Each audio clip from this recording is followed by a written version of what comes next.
Yoff maa ngi nuyu ñëpp ku nekk turam santam di nuyu waale suñu mbokku conseil municipaux yi tey jeudi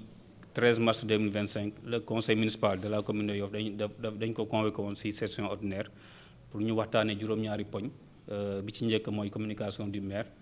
le maire comme d'habitude ñëw na un peu partout ci activités yi nga xamante ne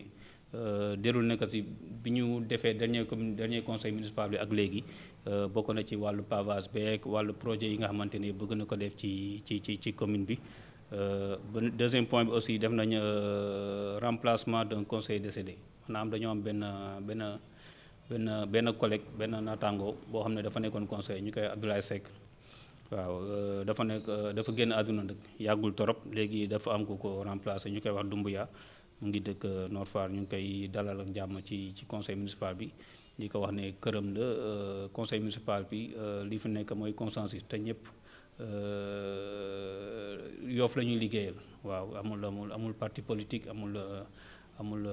xaaj ak seen ñëpp benn lañu ñu sommes des frères nous sommes des sœurs benn famille la daal. troisième point am nañu autorisation spéciale de recettes et de dépenses. loolu nag bu fekk boo leen ko seetloo mooy xam nga budget bu ñu ko tëggee ba pare lépp loo xamante ne daf ci dugaat dafa laaj conseil yi jox ci seen avis maanaam ñoom ñoo koy dogal si ñu jaare ci vote léegi autorisation de recettes et de dépenses bi mooy dafa am dépenses yoo xam ne dañu ko engagé woon pour la plupart léegi te jotuñu ko woon exécuté maanaam mandaté wuñu ko woon ci année 2024 bi léegi de ce fait année bii nii dañ koy dugal maanaam moo tax day nekk report à niveau te loolu toll na ci 96 millions 588 mille 581 francs léegi li jëm ci wàllu investissement dafay nekk 79 millions 872 mille 601 francs léegi affectation dépense ñi nii la demee bokk na ci autorisation spéciale yi nga xam ne dafa moo làmboo ci autorisation spéciale bi ñu walee jëlee wàllu de recette de fonctionnement par exemple dépense de fonctionnement autant pour moi da ngay am autres frais de transport da ngay am lu mel ni entretien de machines et matériel de bureau entretien divers réparation de mobilier extra léegi report à nouveau bi nag boo jëmee ci wàllu recette de fonctionnement bi daf lay jox 96 millions 588 mille 581 francs léegi nga jël section d'investissement bi daf lay jox 79 millions 872 mille 601 francs boo boolee lépp dafay nekk 176 millions 451 mille 182 francs beneen poñ bi aussi bokk na ci adoption du projet de convention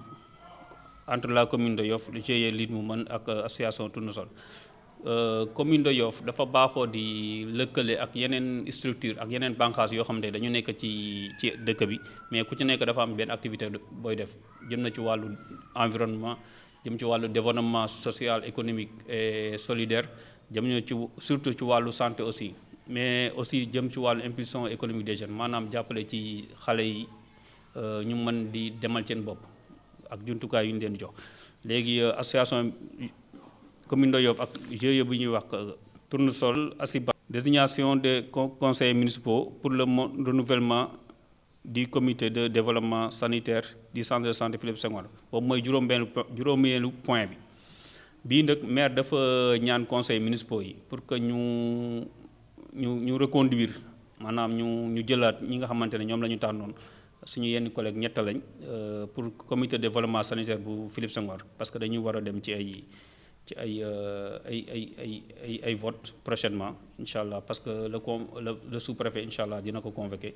léegi dañu war a dem ci ay vote pour renouvellement comité de développement sanitaire bu Philippe Senghor léegi maire dafa demander à ce que les collègues conseillers ñu nangul ko loolu maanaam ñett ñi nga xamante ne ñoom la ñu tànnoon ñu jëlaat léegi ñu nekk foofu représenter la municipalité. beneen point bi dafay nekk fixation des taxes sur les permis d'occuper maanaam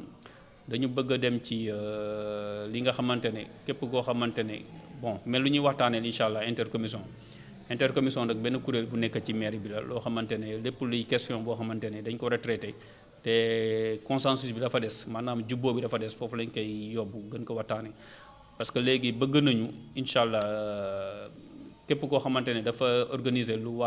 jëm ci lu mel ni ngénte wala mariage ñu xool naka nga mën a contribuer du sax fayeeku mais naka ngay mën a contribuer ci commune bi maanaam ci gafaga commune naka nga mën a jëlee sa poche nga def ko si parce que le temps ngay occuper mbedd mi wala koñ bi loolu am na ay gàllankoor yu muy def ci population bi léegi loolu dañ lay ñaan rek genre demande la rek dañ la koy ñaan nga mën di participer ci jëm ci commune bi. beneen bi aussi mooy jëm ci wàllu terrain de foot bu Ndëngaañ waaw ñëpp xam nañu ne en 2026 ville de Dakar wala Sénégal dafay accueillir lu ñuy wax les Jeux olympiques de la jeunesse mais Jeux yi léegi le maire daf ci ànd waa COJOS le comité de Jeux olympiques de la jeunesse dañ ciy ànd parce que li nga xamante ne mooy terrain Ndëngaañ dañ ci bëgg def ay jumtukaay yu mucc ayib parce que boo defee genre organisation yi sur le plan international y a ce qu'on appelle un héritage dafa am héritage boo xam ne da nga ko war a bàyyi te loolu daf ciy bokk Yoff yàlla def ci bénéficier wu te loolu dañ see sant yàlla parce que booy xool commune bi yeneen commune yi Dakar Yoff bokk na ci commune yi nga xamante ne daf ciy bénéficier aussi Jeux olympiques de la jeunesse à l'image des communes comme Dakar Plateau et autres waaw kon mbokk Yoff maa ngi leen di sant di leen gërëm ci teewlu bi lii moo nekkoon juróom-ñaari poñ yi nga xamante ne conseil municipal dañu ko doon waxtaanee tey ñu woote woon en session ordinaire pour le tey ci jeudi 13 mars 2025 di ñaan baalu ñëpp ak encore une fois ci weeru koor bi di baal ñëpp ak di ñaan waa Yoff ñu gën ñoo bàyyi xel gën ñoo jàppale ci liggéeyu dëkk bi di leen sant di leen gërëm wasalaam.